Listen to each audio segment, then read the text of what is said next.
Hey champs, I hope you're having a great time today as we are going to discuss about what type of friends you should avoid like the plague. The weather is wonderful today, but with the wrong type of friends, everything may be cloud and dark. I believe we are all special. We are all destined to be something. Too bad some people are destined to be douchebags.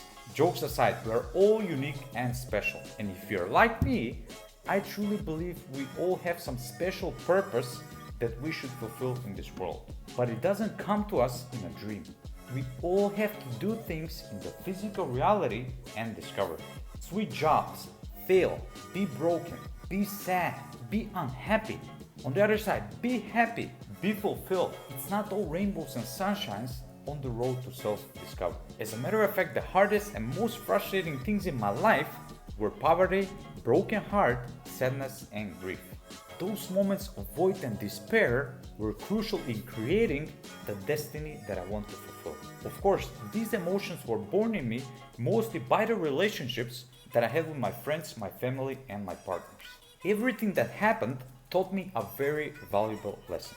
And as I said, by the things that mostly were making me feel worse. Just by saying this, it doesn't mean that we should aim to meet some backstabbing friends and partners. From this moment on, we decide to make a swift and ultimate change. This is not only crucial for personal gain, but also for professional gain. The change is very simple. Toss out the people that don't fit and greet the people that fit. Some say that we are the average of the 5 people we spend the most time. If you take a closer look at your surroundings, the 5 people you spend the most time with is the mix that you are. Now, it doesn't necessarily has to be the 5 people you spend the most time with, because you also have teachers, you have parents, you have people, colleagues around you that influence the way you think. But the biggest role play the people you are mostly with. Taking a look around you should answer this question really easy. And it makes sense. Why would you spend your time with people who don't have anything in common with you? You don't. When I personally hit rock bottom, financially and emotionally, I made enormous change in my life. The first step that I took was that I put myself in quarantine. Before everyone did it, I took a break from all the people that I was surrounded with. This gave me new and fresh perspective on the things that I need to change if I want to be in a better place in the future. This may have been one of the most challenging steps that I took. I was feeling like the loneliest person in the entire planet, something like the last man on earth. The second step was self-improvement. I was bound to change myself on personal and professional level. In those aha moments when I spent all my time working and reading, created me the person that I am today. Helping myself by helping you champs be better. Without taking the first step, I wouldn't be able to jump straight to the second step. Because whether we like it or not, if those 5 people around you don't aspire to be better, they will weigh you down. There is no avoiding that. Champs, if you spot any of these types of people in your list of friends, make sure to smash that like button so we know how many of us were surrounded with the wrong people. Number 1, the envy. It is completely normal to compete.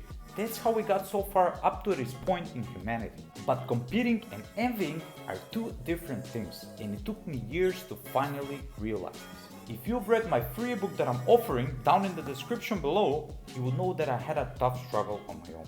After the dreadful period, when I hit rock bottom, I was dedicated to succeed. I was reading every self-improvement book that I put my hands on, just to be constantly motivated. Years after, I made a huge chunk of money, but that came with consequences, especially from those around. Most people don't like to see you doing better than them. When they can't do anything to change that, they will openly or secretly envy your achievements.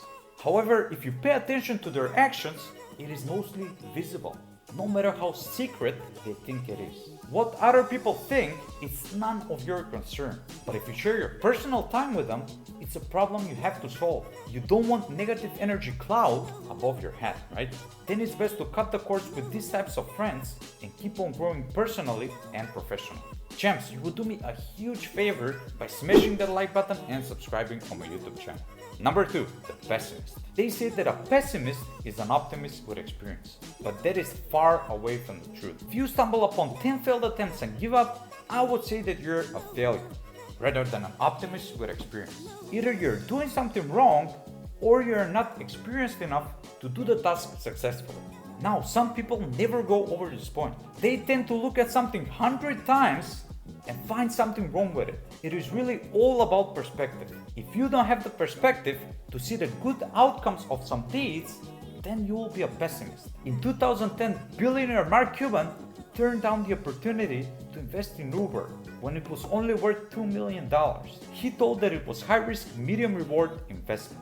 I don't say he's a pessimist, far from that, but he didn't have the perspective to look into the future with optimism and make a lot more money off his investment. I bet he learned the lesson. But some people, especially those around you, may never learn the lesson from their failed attempts.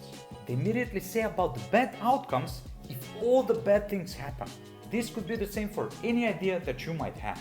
They simply have no positive compass for the future and they will always find what's wrong with it. If you purposefully spend time with these types of people, then it's time to cut them and move on. Number 3, the gossip star. They say that all of the problems in the world would disappear if we talk to each other instead of about each other. Oh, you already know for who is this about, right? His or her face is in front of you as we speak. The golden rule about this is as follows. Your friend gossips with you about another friend. I can bet $100 right now that they are gossiping with your friend about you. From all the examples in my life, this is 100% true and it happened all over again. Not only they may say false things about someone they have no idea about, but they will drag you down to speak ill with them and waste your time. Gossiping about other people has no benefit at all.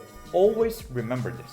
Great minds discuss ideas. Average minds discuss events. But small minds discuss people. Do I need to say more? If you surround yourself with people that gossip, you are distancing yourself even further from the things that will make you truly happy and fulfilled. Number 4, the one who is always complaining. We all have at least one who always complains.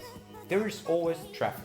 There is always something terrible happening on the workplace. There is always something wrong with the weather. They hate Mondays and even waking up every morning. To them, it feels like nothing is good in this world. Complaining will never give solution to the problem. It only explains the problem, but it doesn't give solution to it. Have traffic, you can either start earlier or take a different road. If always something terrible happens in your workplace, you can either change your job or solve the problems. And yes, the weather is the weather. You can't change that.